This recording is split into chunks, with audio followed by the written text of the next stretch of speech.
আজ থেকে 100-200 বছর পর যখন গাজা বা ফিলিস্তিনের ইতিহাস লেখা হবে, যখন এই অভিশপ্ত হায়েনাদের এই নির্মমতার চিত্র ইতিহাসের পাতায় তুলে ধরা হবে, তখন আপনি আমিও কাঠগড়ার আসামি থাকব। কারণ তখনকার মানুষেরা, তখনকার জেনারেশনেরা আলোচনা করবে তখন পৃথিবীতে যে শত শত কোটি মানুষ বসবাস করেছিল, সে মানুষগুলো কিভাবে এতগুলো মানুষের সামনে পৃথিবীর ছোট্ট একটা ভূখণ্ডের মধ্যে এইভাবে মানুষকে হত্যাযজ্ঞ চালানো হয়েছে, নির্মমতা করা হয়েছে, শিশুদের সামনে বাবা মাকে খুন করা হয়েছে, বাবা মার সামনে শিশুদেরকে টুকরা টুকরো করা হয়েছে, কিভাবে এই নির্মমতা চালানো হয়েছে বিশ্বের শত শত কোটি মানুষ, তারা তখন কি করেছে।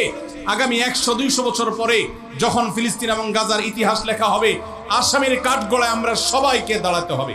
আমরা বড় বেশি কঠিন, বেদনাদায়ক, অত্যন্ত ব্যথাতুর সময় আমরা পার করছি মুসলমানরা।